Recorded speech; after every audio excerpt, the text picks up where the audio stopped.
보라, 이제 나는 성령에 매여 예루살렘으로 가는데 거기서 무슨 일을 당할는지 알지 못하노라. 오직 성령이 각 성에서 내게 증언하여 결박과 환난이 나를 기다린다 하시나 내가 달려갈 길과 주 예수께 받은 사명 곧 하나님의 은혜의 복음을 증언하는 일을 마치려 하면은 나의 생명조차 조금도 귀한 것으로 여기지 아니하노라. 아멘. 본문 말씀 사도행전 20장 22절로부터 24절 말씀, 은혜의 보물상자를 열어서 더 큰 기쁨과 영광을 누리며 찬양드리는 방법이라는 제목으로 선포하도록 하겠습니다. 은혜의 보물상자를 열어서 더 큰 기쁨과 영광을 누리며 찬양드리는 방법, 오늘 배우도록 하겠습니다.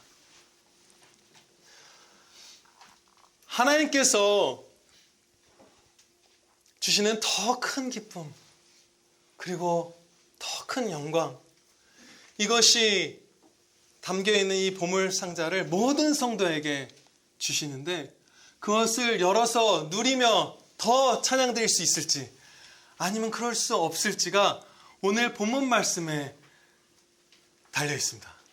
본문 말씀을 믿고 순종하는 사람은 더 기뻐하며 더 영광 돌리게 될 것이고, 그렇지 않다면 다음 기회가 있으면 좋겠어요.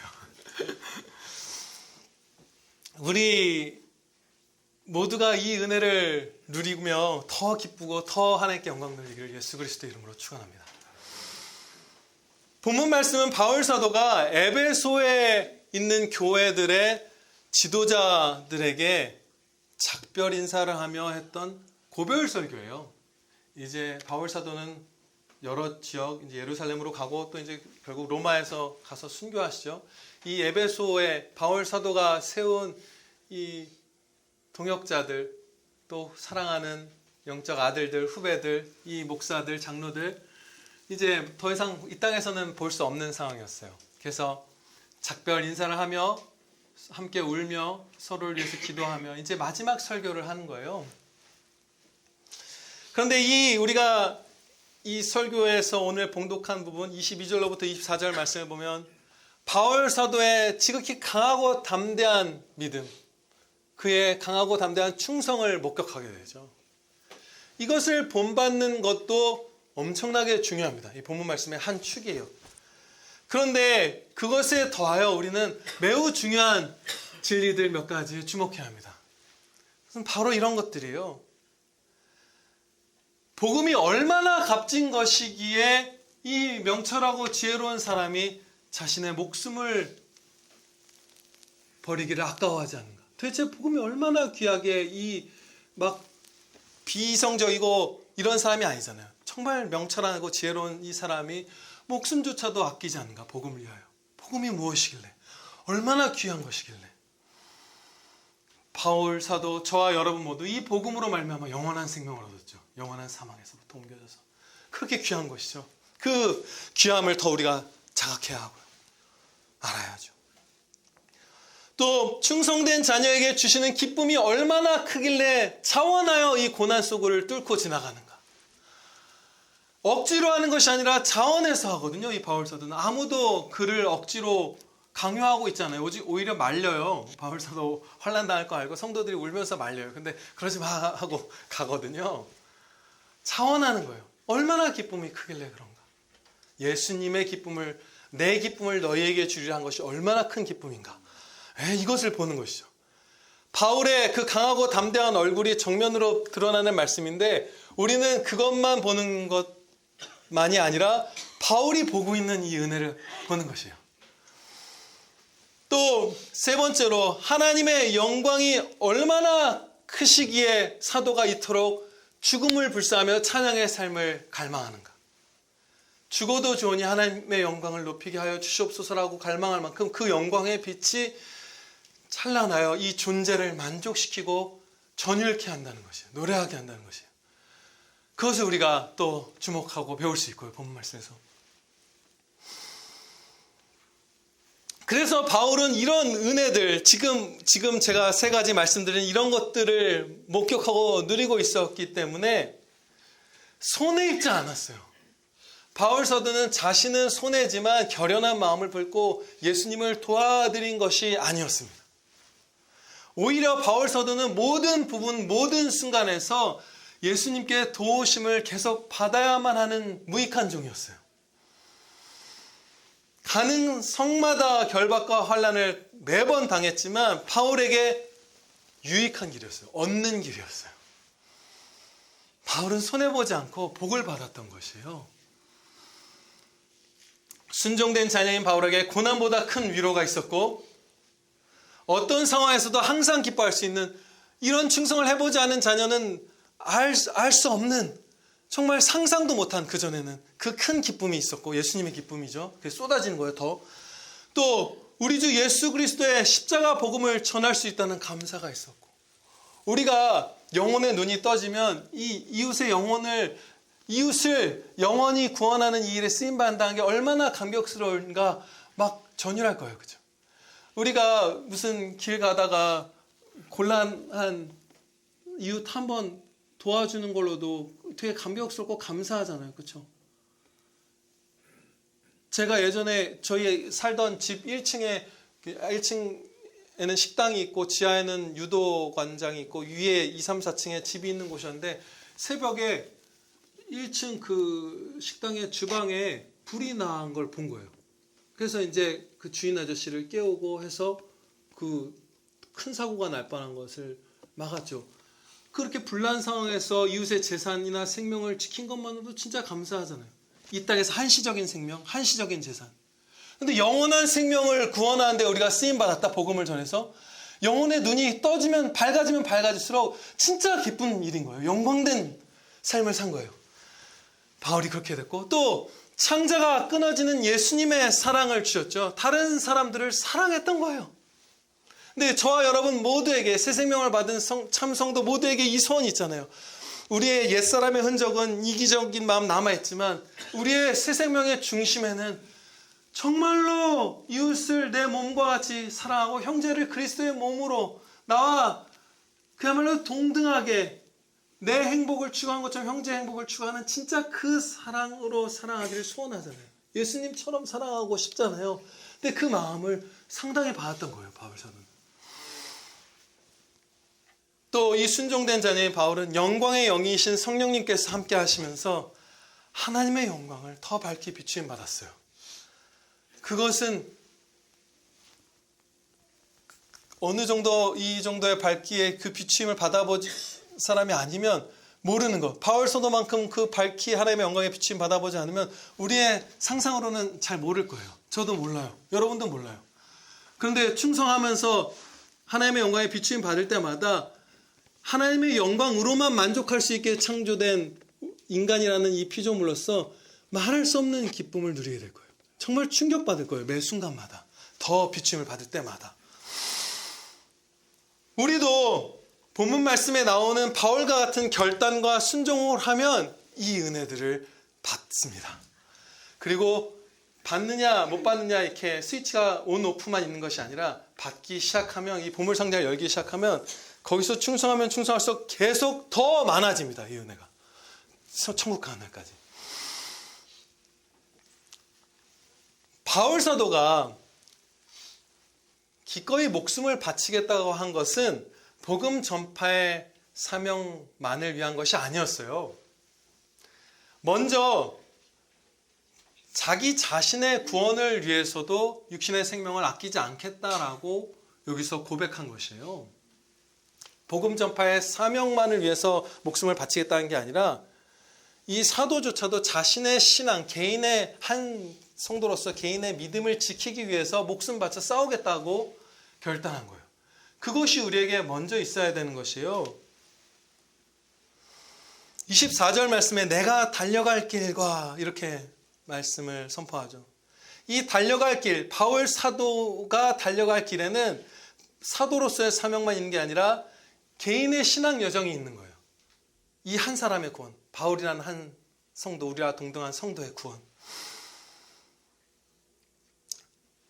자신은 사도니까 믿음을 지키는 싸움은 내게는 해당이 없고 믿음이 연약한 일반 성도들이나 신앙을 지키려고 싸워야 하지라는 식으로 생각하지 않았던 거예요. 예, 이런 사고방식을 스펄전 목사님은 목회자주의라고 부르면서 정말 두렵고 큰 죄악이라고 하셨어요. 나는 목사니까 이 말씀은 회중들에게나 필요한 것이 내가 나는 목사인데 이미 이렇게 나는 스펄전인데 나는 바울 사도인데 이 죄악에 빠지지 않았어요. 이 바울 사도가 어떠한 마음 자세로 자기 자신의 죄악을 죽이고 믿음을 지키기 위해서 힘썼는지 얼마나 정직한 겸손이 있었는지 디모데후서 4장 7절에서 이렇게 말씀합니다.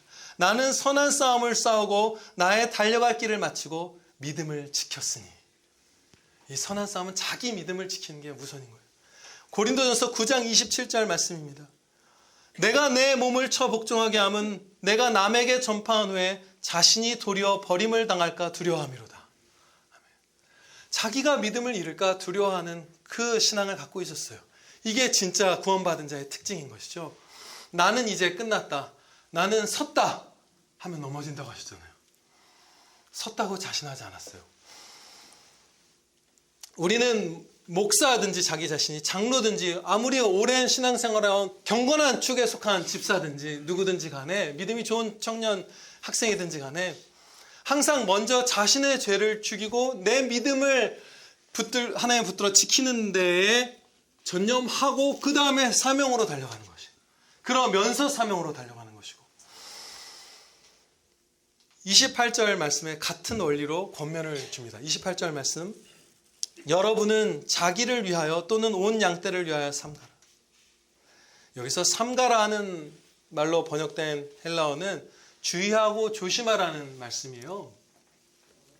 그런데 이 목사들에게 여러분에게 맡겨진 양들을 위하여서 주의하고 조심하라는 말을 하기 이전에 자기 자신을 위하여 조심하라.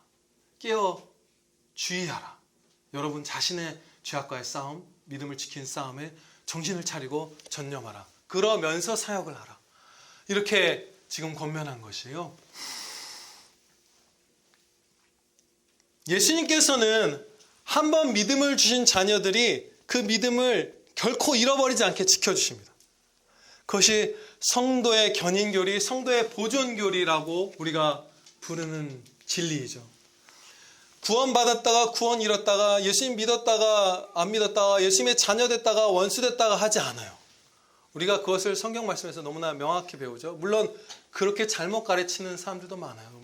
가톨릭이든 다른 교파, 여러 교파들도. 그러나 성경 말씀에서 분명하게 구원은 보장된다. 택함받은 자, 믿음을 선물로 받은 자는 영원토록 그 믿음을 잃지 않는다. 이렇게 가르쳐 주시죠.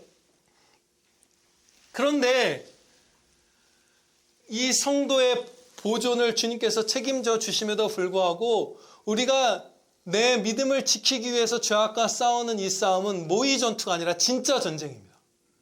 진짜 전투예요. 바울 사도처럼 내가 버림받을까 두려워하면서 맞서 싸우는 그것을 통해서 믿음을 지키게 해주세요. 우리는 널브러져 있는데 그것과 상관없이 우리는 싸우지 않아도 그냥 주님께서 우리의 믿음을 우리의 어떤 순종과 무관하게 지켜주신 것이 아니라 우리가 주님의 말씀을 마음을 열어주시면서 받아서 진짜 신앙을 지키는 싸움을 하는 것을 통해서 우리를 지켜주세요. 우리의 싸움은 진짜인 거예요. 그래서 내가 먼저 내 믿음을 지키고 내 죄악을 죽이는 싸움, 예수님을 닮아가는 싸움을 안 하면 진짜 택함받은 자라면 멸망하진 않겠지만 멸망당한 자와 방불한 지경까지 떨어집니다. 여러분, 연예인이나 정치인들 세상에서는 그 사생활이 제일 밝히 드러나죠. 삶의 행보가 주목받죠. 그래서 그분들이 사는 모습도 우리가 많이 보죠.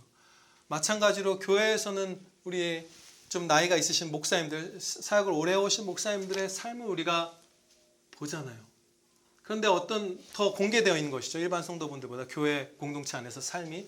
근데 목사님들 가운데 어떻게 저런 죄로 실족했을까 하는 분들, 여러분들 다 몇 분은 보셨을 거예요.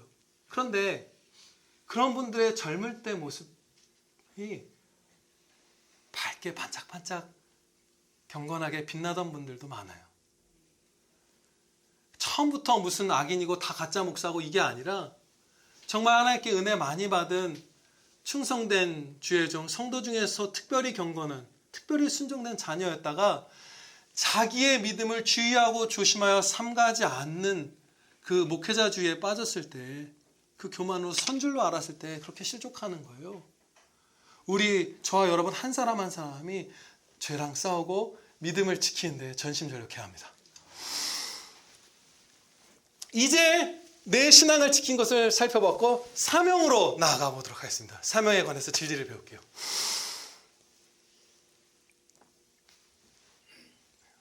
우리 모두에게 이 영광된 복음 전파의 사명이 있어요. 사도에게만, 목사에게만 있는 것이 아니라 모든 성도에게 이 최상의 임무가 이 땅 가운데 삶 동안 주어져 있습니다. 왜냐하면 우리는 머리이신 예수님의 한 몸이기 때문이에요. 우리 모든 자녀가 예수님의 몸입니다. 그런데 예수님께서는 이 땅에서 어떤 일을 최우선으로 하셨죠? 영혼 구원, 복음 전파, 모든 고을을 두루 다니시며 복음을 전하셨잖아요. 택하신 모든 자를 구원하시는 그 일들을 하셨잖아요. 마찬가지로 예수님의 몸인 우리도 예수님께서 이 땅에 계셨을 때와 마찬가지로 이 땅에 있는 동안 복음 전파라는 임무를 몸 전체가 다 받아서 각각 행하는 것이에요. 구체적인 그 순종의 양상은 다르지만 저는 목사고 누군가는 의사고 누군가는 간호사고 누군가는 뭐고 학교에서 어디에서 다 다르지만 가정에서 다 한 몸이 되어서 복음 전파의 사역을 함께 하는 거예요. 한 사람도 제외되지 않고 모든 성도가. 너무 영광되죠? 다양한 충성을 통해서 각 성도가 다 복음 전파의 일을 최우선적으로 하는데 그 무수한 충성들 가운데 몇 가지를 예를 들어서 살펴보겠습니다. 첫째로 여러분 가운데 회사에서 일하는 분들은 아니면 직장생활 다양한 회사가 아니더라도 하는 분들은 여러분들이 속한 분야에서 그리스도의 영광을 비춤으로써 사회가 더 건전하게 유지되고 그 분야, 그 영역에서 악이 제어되고 어느 분야에서 일하는 불신자들이 할지라도 자기 분야에서 예수님의 영광을 배울 수 있게 할 수 있습니다. 진짜 좋은 무슨 정치, 진짜 좋은 무슨 배우, 무슨 진짜 좋은 배송업자, 유통업자, 식당 사장, 어느 분야에서 일하든지 저렇게 살 수 있구나, 저렇게 선하게, 저렇게 이웃을 사랑하며, 저렇게 성경대로 불신자분들이 보더라도 저 사람은 진짜 하나님의 아들이구나, 예수님을 닮았구나 하는 삶을 살면서 그 분야를 빛을 비추어 개선하는 거예요. 그 안에 있는 불신자들이 예수님께 나오는 것을 쉽게 도울 수 있는 것이죠. 둘째로 여러분들이 밀접하게 함께하는 여러 관계들 속에서 예수님의 사랑을 실천함으로써 그들이 주님께 돌아오는 것을 도울 수 있습니다. 예수님은 사랑이시구나를 여러분들의 말 한마디, 손길 하나, 건네는 어떤 재물들, 격려들, 도움들로, 희생들로 보게 할 수 있어요. 예수님은 사랑이시다. 관계들 속에서. 많이 하고 계시죠? 그리고 세 번째로 여러분들이 이를 통해서 본 소산으로 선교사역 같은 데 동참할 수 있죠. 영국, 캐나다, 미국 이런 데 사는 직장생활하는 일반 성도분들이 한 헌금으로 조선의 복음이 전해진 거예요. 캐나다에서 170명의 선교사님들이 파송되고 이런 것들 우리가 보잖아요. 그 교회들에서 후원한 거예요. 한 사람 한 사람이 땀 흘려서 일하면서. 그 당시에는 유효한 자산도 우리보다 훨씬 적었는데, 그렇죠? 먹고 사는 거 빼면 진짜 조금 남았는데 그거 우리 한반도의 불신자 이웃들을 위해서 사용한 거예요. 그런 것이죠. 마지막으로 여러분들이 각자 주변에 만나게 해주신 사람들을 직접 전도할 수도 있습니다. 이렇게 다양하게 복음 전파의 사역에 우리 모두가 동참하고 있게 해주신 거예요. 바울 사도는 본문 말씀에서 매우 중대한 본을 몇 가지 보여주고 있어요. 우리 모두가 가야 할 이 복음 전파의 사역에서 중대한 본을 보여주고 있어요. 첫 번째는 아까 본 거였죠. 먼저 자기 자신의 믿음을 살피라. 이제 이어서 살펴볼 진리는 무엇이냐 하면 오늘의 이 설교의 정말 주된 열쇠 같은 진리이고 실천할 바예요. 하나님이 보내시는 곳으로만 간다는 것이에요. 네, 그거예요. 바울 사도는 자신의 거처를 철저하게 하나님의 말씀으로만 결정했어요. 하나님의 말씀을 따라서만 가고 서는 것을 결정했어요. 예수님께서 보내시는 곳이면 거기에 결박과 환난과 사형이 있어도 가는 거예요. 오늘날 우리 평안교회나 우리 한국교회는 믿음이 정말 좋은 분들을 제외하면 이 목숨을 아까워하지 않고 예수님이 보내셨으면 가리라 하는 이 믿음을 가진 성도가 굉장히 없습니다. 그렇죠? 드물어요.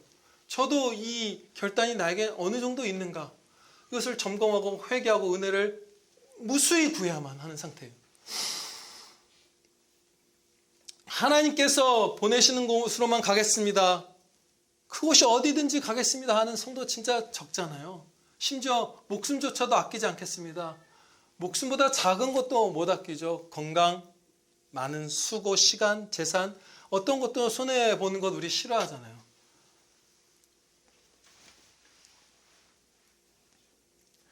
어떤 중대한 결정을 할 때 몇 가지 선택지 중에 이렇게 합리적으로 보이는 몇 가지 선택지 중에 어떤 것이 좋을까요? 라는 이 질문은 성도분들끼리도 서로에게 많이 묻죠. 제가 A 회사를 갈까요? B 회사를 갈까요? A 학교를 갈까요? C 학교를 갈까요? 어느 게 좋을까요? 목사님들도 많이 받는 상담 질문이에요. 그렇죠? 기도 요청도 우리가 서로에게 많이 하는 것이죠. 그런데 여기서 좋을까요? 라는 말의 의미가 무엇인지 분명히 하는 것, 정직하게 시인하는 것이 중요합니다. 너무나 중요해요. 좋을까요? 라는 말의 뜻이 성경 말씀에 합하고 하나님의 이름을 가장 높일 수 있고 가장 많이 사랑할 수 있는 길을 좋다고 묻는 것인지, 아니면 가장 수입이 좋거나 가장 화려하거나 혹은 가장 편한 길을 좋은 것이라고 묻고 있는 것인지, 우리 각 사람이 자기 자신의 영혼을 점검해야 돼요. 그런데 여기서 좋을까요의 의미가 첫 번째인 경우, 하나님의 말씀에 제일 합하고 제일 하나님께 영광 돌리고 제일 많이 사랑할 수 있는 길인 것을 묻는 사람은 드물어요. 여러분들 자신이 그 질문, 그 기도, 그 상담을 해봤을 때 생각해 보셔도 알겠지만 10명 중에 1명이 될까요? 오늘날 우리 평안교회와 우리 한국교회 안에서 너무나 드물어요. 목숨도 아끼지 아니하노라 하고 결박과 환난이 기다린다는, 재앙이 있다는 예언을 받았음에도 전진하는 바울 사도와 같은 이 결단은 정말 희귀해져 버렸어요. 지금 이 2020년대에. 너무나 안타깝고 두려운 것이죠. 슬픈 거예요. 여기에 그 더 큰 영광과 기쁨과 찬양이 있거든요. 이 결단이 있느냐 없느냐에.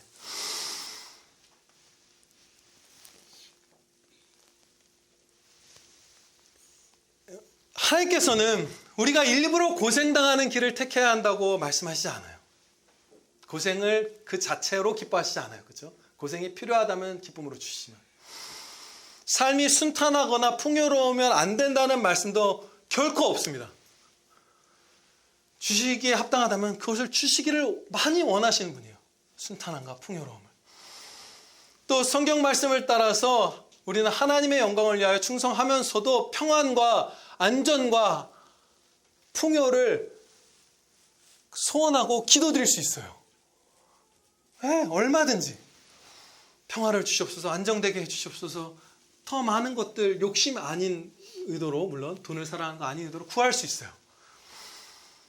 그리고 지난주에도 배웠다시피 경건한 자녀들에게 이 땅에서도 더 많은 은혜를 주세요. 그렇죠? 그럼에도 불구하고 이 땅에 어떤 것들의 많고 적음, 이 땅의 안락함의 정도는 성도가 삶의 결정을 내릴 때 우선순위 가운데 저 아래에 있는 것이어야만 합니다. 우리는 그것이 막 1, 2, 3, 4, 5위 안에 항상 있잖아요. 지금 제가 말씀드린 것들이. 저 아래에 있어서 때로는 고려되지 않아도 되는 것들이에요. 지금 바울 사도는 고려 안 하고 있죠. 고려하지 않는 것이 합당한 것이에요. 거의. 물론 하나님의 말씀에 다 합한 상황에서 할 수 있다면 저는 최대한 월급 많이 받는 직장으로 가는 것, 이것이 진리라고 확신해요. 그렇지만 우선순위가 전혀 아닌 거예요. 그런 건.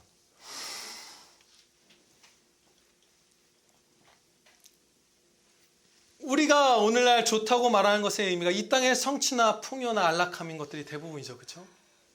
근데 이제 구습을 버리고 바울의 신앙의 본을 받아야만 합니다. 여기에 복과 찬양이 달려있어요. 나 더 가져야지 하면 못 가져요. 그런데 진짜 주님이 나를 나보다 더 사랑하신다는 사실을 확신하고서 순종하면 복을 받습니다. 마음 중심에 바로 이러한 소원이 있어야 하는 것이에요. 결박당하더라도 하나님께서 보내시는 길이면 가겠습니다. 거기에 제 행복이 있다는 것을 확신합니다. 가난해지더라도 한 영혼이라도 십자가 복음으로 구원할 수 있는 길이라면 속히 갈 수 있게 해주시옵소서. 망설이는 마음 다 잘라주시고 이 진짜 더 행복한 이 길로 갈 수 있게 해주시옵소서. 지금 이 자리에서 충성하고 가라 하시면 즉시 가서 충성하고 서라 하시면 즉시 서서 그곳에서 충성하겠습니다. 이 마음이 우리 중심에 있을 때 은혜 위에 은혜를 입는 것이에요. 일반 성도였던 윌리엄 윌버포스 형제님은 노예 해방을 위해서 재산, 건강, 안전을 다 잃었어요. 그런데 더 큰 기쁨과 영광을 받으면서 노래했습니다. 진짜 행복한 사람이었어요. 이 땅에서도. 천국에서 많은 은혜의 상을 받으며 기쁘게 노래하는 것은 물론이거니요. 이 땅에서도 그랬어요. 이제 우리가 진짜 우리에게 유익한 길, 그러면서 더 찬양 드릴 수 있는 길, 그것을 살기를 바라는 소원이 있어요. 그 길은 하나님께서 우리를 보내시는 곳으로만 가는 것이라는 확신도 지금 우리 안에 싹트고 있어요. 그렇죠? 그러면 어떻게 해야 내가 하나님이 보내시는 길을 알 수 있을까? 이 질문에 우리가 이르게 되죠. 무엇이 하나님께서 나를 보내시는 장소인가? 맡겨주신 사명인가? 하나님께서는 우리를 인도하실 때 어떤 특별한 징조나 사건을 사용하시기도 합니다. 우리의 연약한 믿음을 도우시고 확신을 주시는 거예요. 그런 것들을 통해서. 예를 들어서 기드온의 경우 이 타작마당에 양털 뭉치를 두었을 때 양털만 젖고 땅은 젖지 않고 또 땅은 젖고 양털은 메말라 있고 이 두 번의 특별한 기적을 통해서 하나님께서 함께 하신다, 승리를 주신다라는 것을 확증받았죠. 그의 연약한 믿음이 도움을 받았던 거예요. 또 제가 예전에 말씀드린 바대로 저희 합신의 한 교수님이, 그분이 1940년대생이니까 우리나라가 경제적으로 어려웠을 때 젊은 시절을 보냈죠.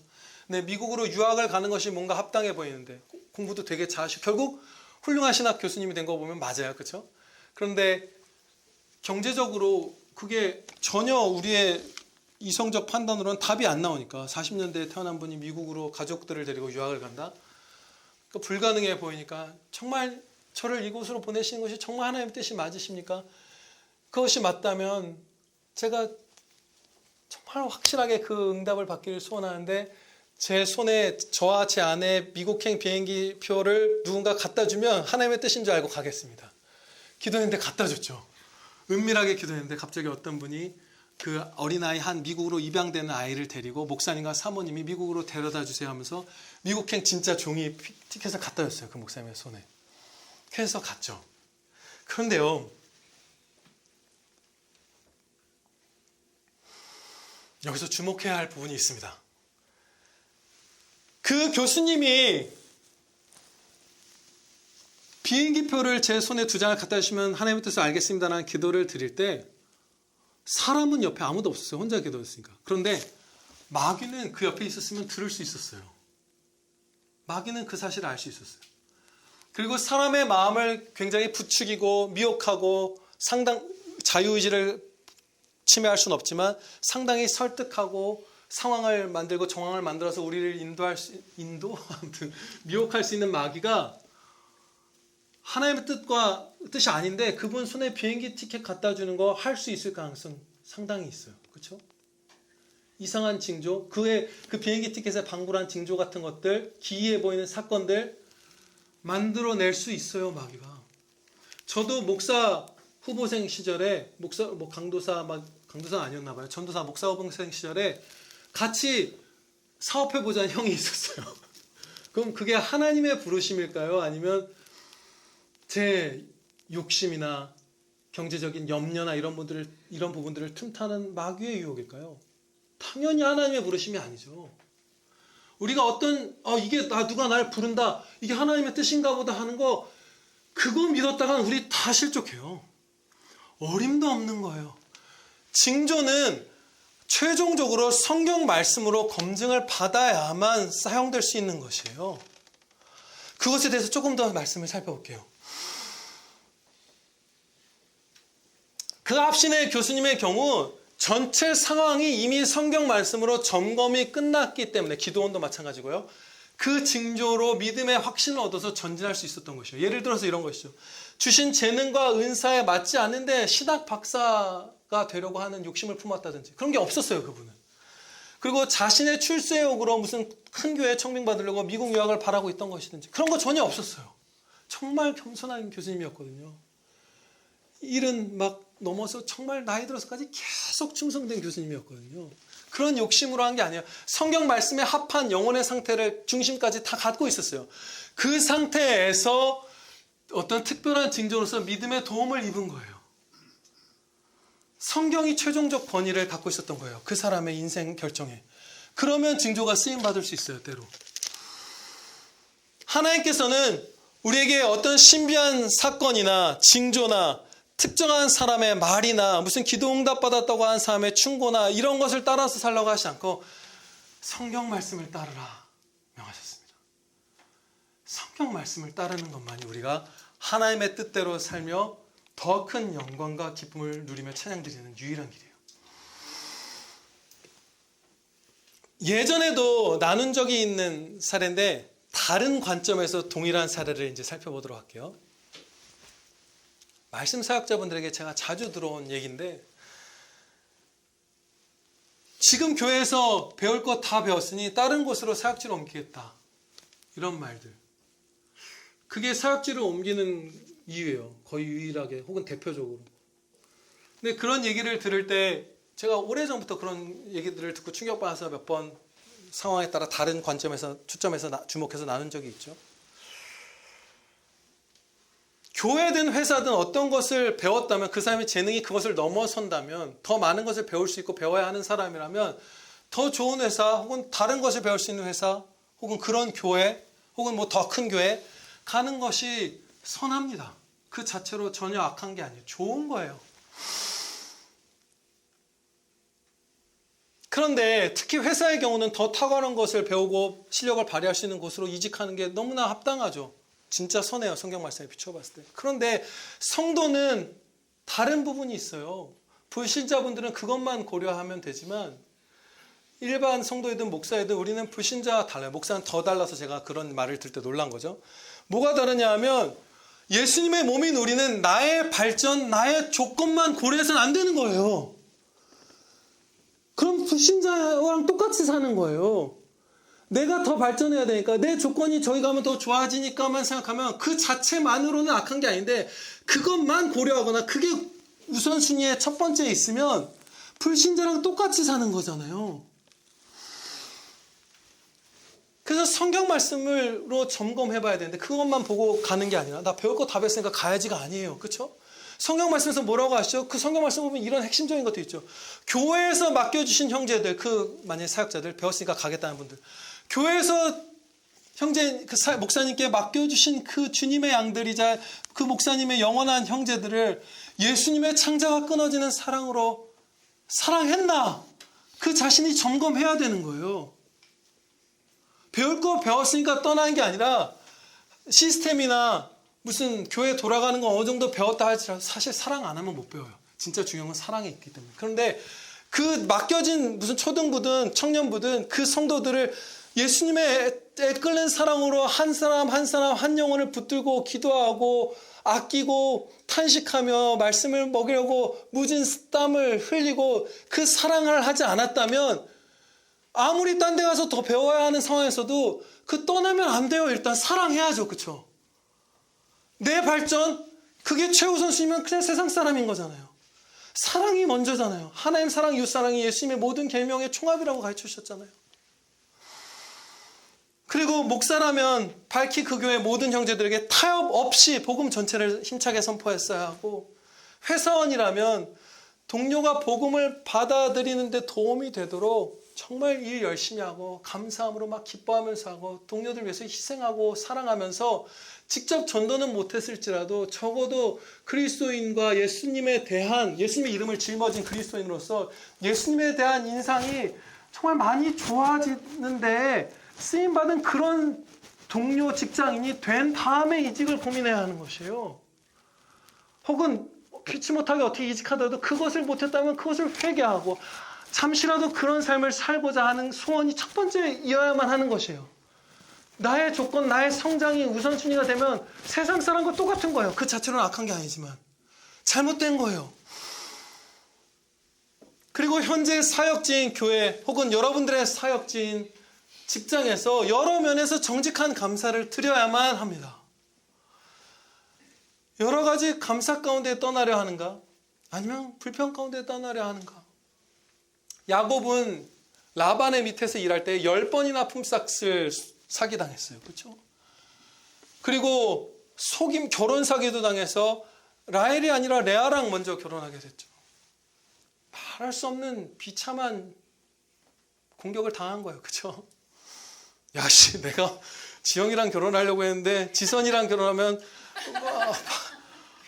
진짜 정말 야곱 좋은 분이에요. 진짜 죽이고 싶었을 거예요. 그렇죠?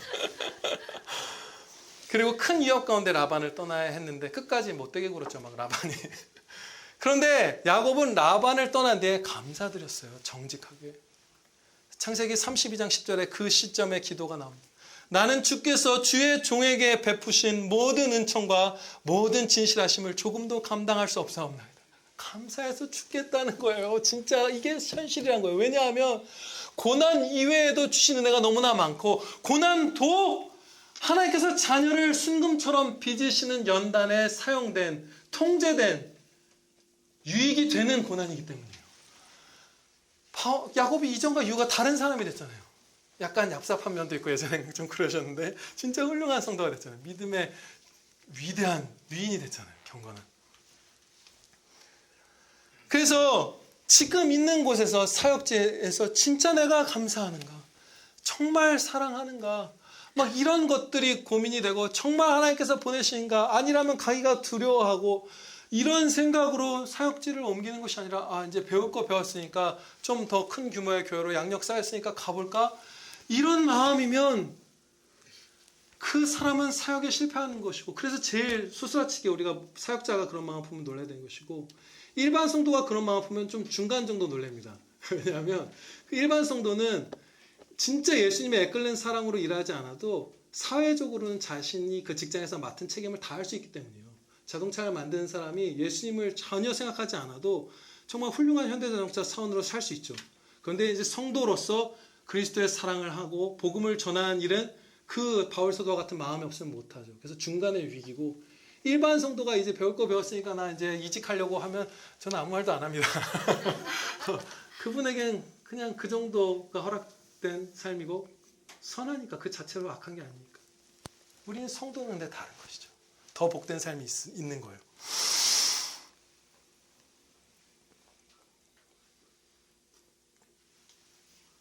지금 우리에게 흔히 보이는 이런 말들, 이제 어떻게 했으니까 떠나야지 이런 것들로서 우리가 얼마나 실족하기 쉬운지 살펴보았어요. 정말 정신을 차리고 내가 진짜 하나님의 말씀을 따라 가는가, 멈춰 서는가, 또 선 곳에서 충성하는가를 진짜 깨워서 점검해야 합니다. 이렇게 속기 쉬워요, 우리가.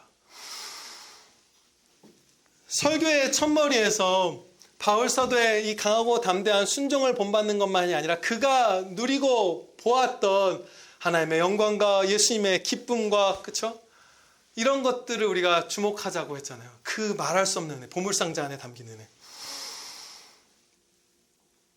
그래서 억지로 간 것도 아니고 손해 입은 것도 아니고 자발적으로 바울이 죽음을 무릅쓸 수 있었던 그 말할 수 없는 기쁨에 주목합시다 이렇게 했잖아요. 이제 그것을 살펴보고 마치겠습니다. 이러한 은혜 위에 은혜라고 할 수 있는 진짜 이 큰 은혜는 바울처럼 결단하고 순종하는 자녀에게만 주어집니다. 먼저 그걸 막 주시고 결단해라 하는 것이 아니에요. 물론 먼저 은혜가 주어집니다. 그렇지만 지금 우리가 주목하고자 하는 이 큰 은혜는 결단한 다음에 주어져요. 결단한 성도 많이 맛봐요. 마음을 결정 지은 성도 많이. 진짜 하나님의 말씀대로만 가고 서고 충성하겠습니다. 어떤 손해를 입더라도 목숨을 잃더라도 그렇게 충성하며 하나님께 영광 돌리겠습니다. 거기에 저의 기쁨이 있습니다. 이 믿음을 진짜 갖고 진짜 결단하고 반걸음이라도 그 순종을 진짜 내딛는 성도에게만 이 어마어마한 은혜가 주어지는 거예요. 먼저 주시지 않는 어떤 더 특별한 은혜예요. 이것은 결단이 선행하는 것이죠. 그래서 이 결단하고 이 은혜를 누리는 대로 계속 가볼게요. 하나님의 은혜의 복음을 증언하는 일을 마치려 하면 나의 생명조차 조금도 귀한 것으로 여기지 아니하노라. 이게 열쇠인데, 은혜의 보물상자료는 시편 57편 말씀이 마치 이 본문 말씀과 쌍을 이룬 말씀처럼 우리가 어떻게 해야 이 큰 은혜를 누리며 더 큰 찬양을 드릴지를 확 밝히 드러내주세요. 같이 읽을 때 너무나 더 큰 은혜가 되는 한 성령님께서 기록하셨기 때문이죠. 성경을. 그런 말씀이 있어요. 시편 57편 말씀을 다 같이 펴보시겠습니다. 구약성경 843페이지입니다. 843페이지. 시편 57편 말씀입니다. 제목을 보시면 다윗이 사울을 피하여 굴에 있던 때에 드렸던 기도이자 찬양이다 이렇게 써 있어요. 그리고 믹담시 이렇게 써 있는데, 믹담이라는 히브리어는 현재 100% 정확한 뜻은 밝혀지지 않고 있어요. 시편에 사용된 그 용어들 중에 그런 게 몇 개 있죠. 셀라 같은 것들. 그런데 유대교 전통에 있는 랍비들이 믹담의 의미가 황금이라는 뜻이다. 또 신학자들이 비밀이라는 뜻도 갖고 있다. 황금, 비밀 이런 의미가 거의 확실시된다. 주로 담고 있는 의미다. 이렇게들 연구 결과를 발표해요. 또 전통적으로 그렇게 흘러내려오고 있죠. 그러니까 황금의 시, 비밀의 시, 비밀처럼 감추져 있는 큰 은혜와 영광과 기쁨의 시 이런 거예요. 마치 오늘 바울 사도가 결단하고 누리기 시작한 것을 지금 여기서 노래하고 있는 것과 같은 것이죠. 7절 말씀을 보면 우리가 찬양곡으로 익숙해진 말씀이 기록되어 있습니다. 하나님이여 내 마음이 확정되었고 내 마음이 확정되었사오니 내가 노래하고 내가 찬송하리이다. 그렇죠? 너무나 잘 아는 말씀이에요. 이 7절부터 마지막 절까지는 정말 큰 기쁨으로, 황금 같은 기쁨으로 하나님께 노래합니다. 엄청난 기쁨 속에 찬양의 삶을 살기 시작한 거예요. 그리 많지 않은 성도만이 이 땅 가운데서 이런 삶을 살아보았어요. 우리가 다 살기를 원하고 있는, 바로 오늘 주목한 그 기쁨이고요. 그 찬양. 이토록 큰 기쁨을 받으려면 어떻게 해야 할까요? 열쇠처럼 보이는 말씀이 바로 내 마음이 확정되었다는 말씀이에요. 그렇죠? 그 말씀을 기점으로 전과 후가 나뉘거든요. 전엔 막 절규하고 있어요, 대부분. 이 당시 다윗이 받는 환난은 엄청난 것이었죠. 왕 중에서도 진짜 악한 왕이 직접 자기 발로 말을 타고 다니면서 군대를 이끌고 다윗을 죽이려고 했던 상황이잖아요. 살인자들, 공권력을 가진, 칼의 권세를 가진 군인들이 그냥 떼거지로 살인자가 되어서 자기를 죽이려고 하는 그 상황이었어요. 그냥 인류 최악의 공포스러운 상황인 것이죠. 사람이 처할 수 있는. 그리고 슬프죠. 왜냐하면 한 구약 교회니까 자기를 쫓고 있는 사람들이. 자기 장인어른이고, 그렇죠? 사울왕.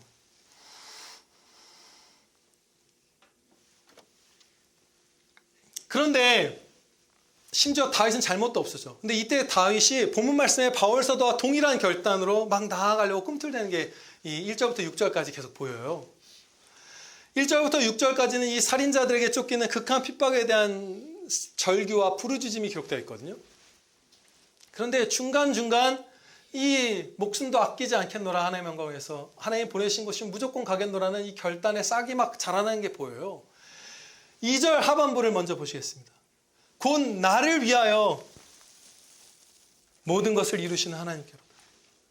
이 모든 상황이 다윗 자신을 위한 것이고 자신에게 유익이 되는 것이라는 확신을 갖기 시작했어요.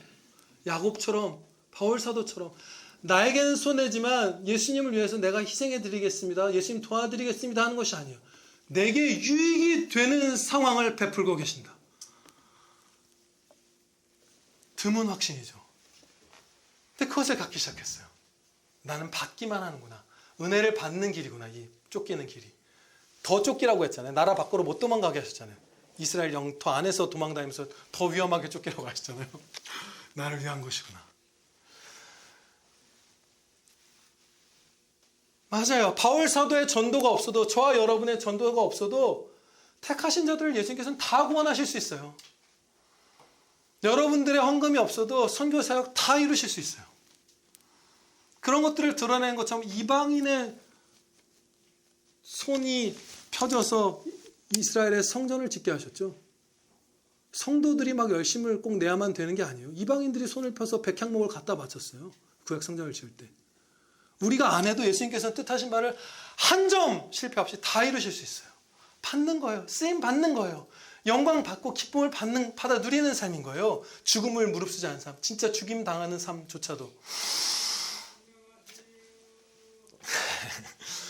결박당하지 않아도 구원 사역을 다 이루실 수 있어요.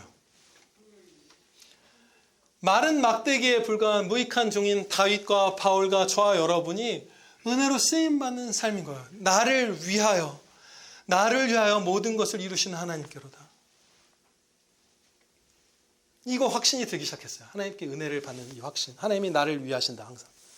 그리고 5절 말씀을 보면 이제 진짜 직전까지 차올랐어요. 이 바울 사도와 동일한 결단에 바로 그 턱까지 다윗의 믿음이 차올랐어요. 5절 말씀에 먼저 전후를 볼게요. 그 앞부분은 그들의 이는 창과 화살이요 그들의 혀는 날카로운 칼 같도다. 이게 4절 마지막이죠. 6절 앞부분은 그들이 내 걸음을 막으려고 그물을 준비하였으니 내 영혼이 억울하도다. 말할 수 없는 시련, 고난, 슬픔, 억울함, 고통 이게 있어요. 그런데 갑자기 5절 그 가운데에는 하나님이여 주는 하늘 위에 높이 들리시며 주의 영광이 온 세계 위에 높아지기를 원하나이다. 이 찬양에 대한 소망, 목숨을 바쳐서라도 하나님께 찬양드리고 더 큰 기쁨을 누리고자 하는 이 열망이 막 뿜어져 나오기 시작한 거예요. 그 다음에 이제 비로소 7절의 결단이 나오는 거예요. 여기서 내 마음이 확정되었다라는 말씀의 뜻은 하나님만 의지하겠습니다. 하나님께서 내 유익을 위해서 모든 것을 이루신다는 것을 확신하겠습니다. 하나님의 영광을 위해서 목숨조차도 아끼지 않겠습니다. 나는 바울사도 본문 말씀의 결단과 똑같은 거예요. 그러한 신앙의 마음으로 내 마음을 확정했다는 거예요. 그때부터 비로소 더 큰 기쁨, 더 큰 영광, 더 큰 찬양이 끊임없이 쏟아지는 것입니다.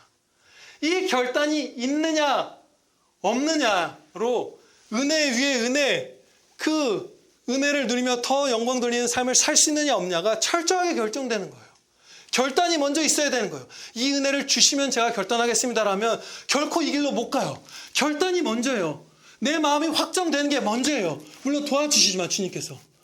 주님의 그 도우심 받아서 확정을 내리고 결단했을 때 진짜 하나님 말씀대로만 가고 서겠습니다 했을 때에 이 은혜가 주어지는 거예요. 나의 발전, 나의 조건이 아니라 내 이웃을 내 몸과 같이 사랑하라고 하셨으면 우리의 인생의 조건지를 선택할 때 내가 별로 비중이 없어야 되죠. 얘도 나만큼 소중하고 쟤도 나만큼 소중하니까. 그렇죠? 진짜 가장 많이 사랑할 수 있는데 진짜 복음을 제일 돕는다는 표현 좀 교만해 보이지만 무익한 종이 주님의 뜻을 따라 복음을 섬길 수 있는 그 길. 진짜 이것이 우리의 최우선이 되는 그 삶을 살겠다고 정말 입술로만이 아니라 마음 중심에서 그 결단을 내릴 때에 진짜 그렇게 살 때에 이 은혜가 부어지기 시작하는 것입니다. 내 영광아 깰지어다 비파야 수금아 깰지어다 내가 새벽을 깨우리로다. 비밀처럼 감추어진 이 황금의 기쁨과 영광을 열기 시작한 거예요.